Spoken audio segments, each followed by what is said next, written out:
Pada sesi ini kita akan menguraikan 3 pola pemikiran mengenai definisi-definisi administrasi publik. Kemudian kita akan melihat administrasi publik sebagai ilmu atau seni. Dan yang berikutnya kita akan melihat lokus dan fokus administrasi publik dari 5 paradigma yang diajukan oleh Nicholas Henry. Istilah administrasi publik saat ini menjadi perbincangan hangat dan sering dipertanyakan makna dari administrasi publik. Sejak dekade 1980-an, istilah administrasi publik lebih sering digunakan dibanding dengan administrasi negara. Istilah administrasi publik merupakan perubahan paradigma dari makna administrasi negara. Administrasi publik mengandung makna yang lebih luas dibanding dengan administrasi negara yang hanya ditujukan melayani negara. Administrasi publik bukan hanya ditujukan untuk melayani negara, akan tetapi melayani masyarakat dan swasta. Oleh karena itu, administrasi publik bukan saja dilaksanakan oleh pemerintah, akan tetapi melibatkan peran swasta, private, dan masyarakat atau publik. Untuk memahami makna publik, maka langkah pertama, mari kita pelajari pengertian administrasi publik. Beberapa pola pemikiran mengenai definisi-definisi administrasi publik. Yang pertama, pola pemikiran pertama. Marshall Edward Dimmock dan Gladys Ogden Dimmock tahun 1964 mengutip definisi W.F. Willoughby, yaitu administrative function is the function of actually administering the law as declared by the legislative and interpreted by the judicial branches of government. Artinya, fungsi administrasi adalah fungsi untuk secara nyata mengatur pelaksanaan hukum yang dibuat oleh legislatif dan ditafsirkan oleh lembaga yudikatif. Sekalipun Willoughby dalam Dimmock dan Dimmock 1964 menunjukkan bahwa administrasi publik hanya berkaitan dengan fungsi melaksanakan hukum, tetapi ia juga menyatakan bahwa public administration as a field is mainly concerned with the means for implementing political values. Artinya, administrasi publik sebagai satu bidang studi berkaitan terutama dengan sarana untuk melaksanakan nilai-nilai politik. Yang kedua, pola pemikiran ini menunjukkan bahwa administrasi publik lebih luas daripada sekedar membahas aktivitas-aktivitas lembaga eksekutif saja. Artinya, administrasi publik meliputi seluruh aktivitas dari ketiga cabang pemerintahan, mencakup baik lembaga eksekutif maupun lembaga legislatif dan yudikatif, yang semuanya bermuara pada fungsi untuk memberikan pelayanan publik. Gerald E. Chaden 1948 mengatakan bahwa administrasi publik meliputi setiap bidang dan aktivitas yang menjadi sasaran kebijaksanaan pemerintah, termasuk proses formal dan kegiatan DPR, fungsi-fungsi yang berlaku dalam lingkungan pengadilan, serta kegiatan dan lembaga militer.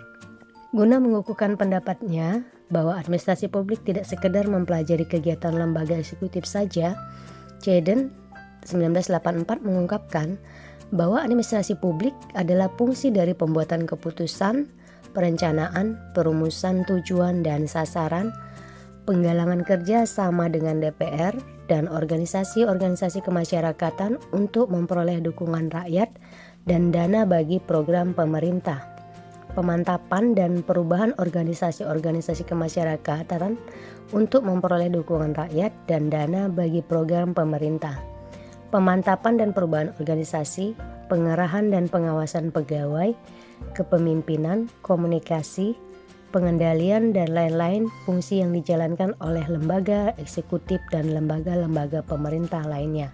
Berangkat dari pola kedua, Felix A. Nigro dan Lidge Nigro 1977 menyimpulkan bahwa administrasi publik adalah yang pertama, usaha kelompok yang bersifat kooperatif yang diselenggarakan dalam lingkungan publik.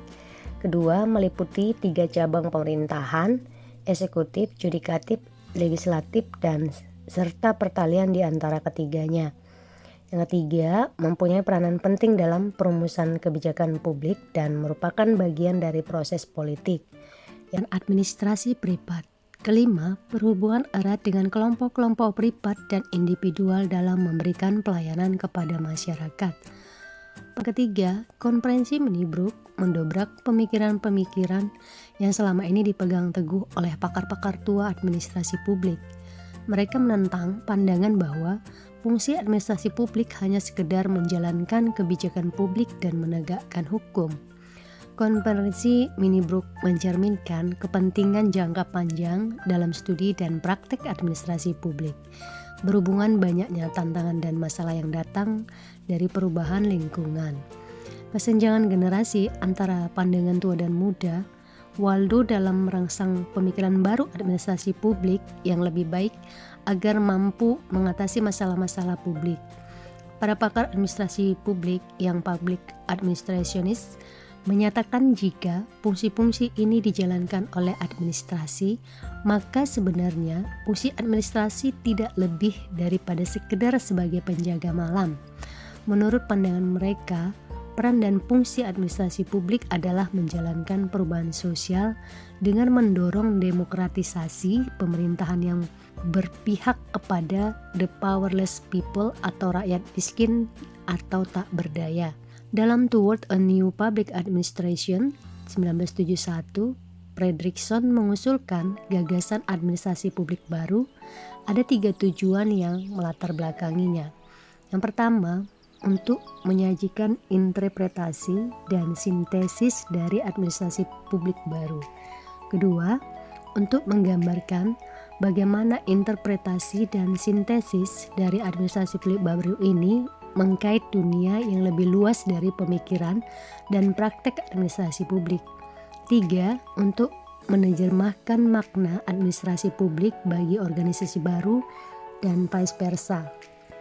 Perbincangan mengenai 3 kategori pemikiran atau definisi administrasi publik akhirnya mengantarkan kita pada 3 hal yang amat fundamental, yakni yang pertama, administrasi publik tidak hanya berkaitan dengan aktivitas lembaga eksekutif saja, tetapi juga berkaitan dengan aktivitas lembaga-lembaga legislatif dan yudikatif.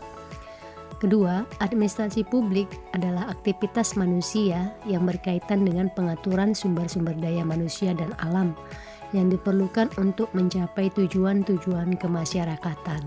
Dan yang ketiga, administrasi publik mempunyai peran untuk melakukan perubahan sosial dengan cara melakukan demokratisasi pemerintahan mulai tingkat pusat sampai ke daerah.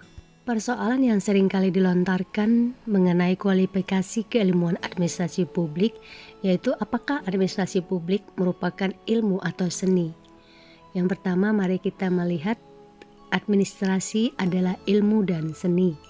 Sebagai ilmu, administrasi mempunyai teori dan dapat dipelajari oleh semua orang. Sedangkan sebagai seni, administrasi merupakan keterampilan yang ditempa oleh berbagai pengalaman. Jika kita memandang administrasi sebagai satu disiplin, maka administrasi termasuk dalam kategori ilmu. Sebaliknya, jika kita melihat administrasi sebagai aktivitas yang dilakukan sehari-hari, maka administrasi termasuk dalam kategori seni. Administrasi sebagai ilmu berarti administrasi dapat dipelajari dan diajarkan. Perkembangan dewasa ini menunjukkan bahwa disiplin ilmu administrasi telah diajarkan dan sekaligus menjadi bidang studi dan kajian tersendiri terutama di Fakultas Ilmu Sosial dan Ilmu Politik atau Fakultas Administrasi, baik program studi maupun administrasi negara. Prestes 1975 dengan terang-terangan mengikuti pandangan bahwa administrasi publik adalah ilmu dan seni. Ini disampaikan tatkala ia merumuskan administrasi publik sebagai ilmu dan seni dalam merancang dan melaksanakan kebijakan publik. Pendapatnya didukung oleh Dimuk dan Dimuk tahun 1964 dengan menyatakan bahwa sebagai suatu studi, administrasi publik membahas setiap aspek kegiatan pemerintah yang dimaksudkan untuk melaksanakan hukum dan memberikan pengaruh kepada kebijakan publik atau public policy. Selanjutnya kita akan melihat lokus dan fokus administrasi publik yang akan kita lihat melalui 5 paradigma yang diajukan oleh Nicholas Henry. Yang dimaksud dengan lokus adalah tempat di mana administrasi publik berlangsung, sedangkan fokus diartikan apa yang dipelajari. Nah, berikut ini ada 5 paradigma yang diajukan oleh Nicholas. Yang pertama, dikotomi politik administrasi. Goodnow dalam bukunya Politics and Administration tahun 1900 menyatakan ada 2 fungsi yang berbeda dari pemerintahan. Pertama, fungsi politik yang menyangkut kebijakan atau policy, dan fungsi kedua adalah fungsi administrasi yang menyangkut pelaksanaan kebijakan. Karya Leonardo de Duat, Introduction to the Study of Public Administration tahun 1926, dalam bukunya menyatakan bahwa politik seharusnya tidak ikut mencampuri administrasi, dan administrasi publik harus bersifat studi ilmiah dan bersifat bebas nilai.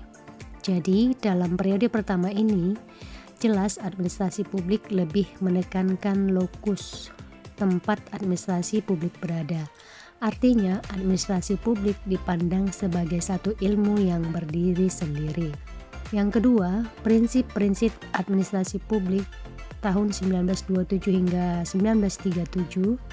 Pada fase paradigma kedua ini, administrasi negara benar-benar mencapai puncak reputasinya. Sekitar tahun 1930-an, administrasi banyak mendapat sumbangan yang berharga dari bidang-bidang lainnya seperti industri dan pemerintahan. Sehingga dengan demikian, pengembangan pengetahuan manajemen memberikan pengaruh yang besar terhadap timbulnya prinsip-prinsip administrasi tersebut. Itulah sebabnya lokus dari paradigma ini mudah diketahui, yakni berada pada esensi prinsip-prinsip tersebut. Yang ketiga, administrasi publik sebagai ilmu politik tahun 1950 hingga 1970. Herbert Simon memberikan kritikan yang dikelompokkan menjadi 2 bagian, yaitu yang pertama menyangkut pandangan bahwa politik dan administrasi dapat dipisahkan, dan yang kedua mengenai prinsip-prinsip administrasi bersifat universal. Menurut Herbert, 2 hal tersebut tidak benar. Politik dan administrasi tidak dapat dipisahkan. Hal ini dapat dilihat melalui contoh, misalnya salah satu dari 3 fungsi DPRD adalah fungsi pengawasan yang dilakukan terhadap kegiatan-kegiatan yang dijalankan oleh pemerintah daerah. Tetapi dalam kenyataannya, praktek pengawasan yang dilakukan DPRD bisa berubah menjadi pemeriksaan. Satu kegiatan yang menurut PP nomor 105 tahun 2000 menjadi wewenang kepada kepala daerah. Di sini politik mengintervensi kegiatan administrasi. Sebaliknya, administrasi publik juga dapat mewarnai kebijakan politik. Misal, dalam perumusan kebijakan, naskah awalnya disusun oleh administrasi untuk dibahas oleh DPRD. Mengapa yang demikian terjadi? Karena administrasi publik menguasai informasi yang dibutuhkan dan membuat kebijakan. Gejala ini nampak pada fakta bahwa semua rancangan undang-undang dan peraturan daerah atau raperda disiapkan atau diajukan oleh pemerintah pusat dan pemerintah daerah. Simon juga tidak percaya adanya prinsip-prinsip administrasi bersifat universal. Pengaruh lingkungan amat kuat terhadap pelaksanaan prinsip. Lingkungan budaya menjadi penentu bagi berhasil atau gagalnya suatu kegiatan. Contohnya prinsip efisiensi. Semua organisasi secara universal mempunyai orientasi pada efisiensi. Tidak hanya diukur dari barang dan uang, tetapi juga tenaga dan waktu. Persepsi tentang waktu antara bangsa Amerika dan Jepang misalnya berbeda jauh dengan bangsa Indonesia.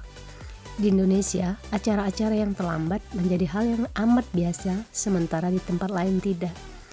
Dengan kritik yang tajam terhadap sifat universal dan pemisahannya dari politik, kemudian administrasi publik kembali ke dalam disiplin induknya, yaitu birokrasi pemerintahan.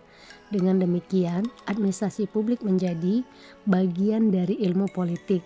Periode ini ditandai dengan penekanan lokus, yaitu pada birokrasi pemerintahan, dan mengaitkan administrasi dengan ilmu politik. 4. Administrasi publik sebagai ilmu administrasi publik tahun 1956 hingga 1970.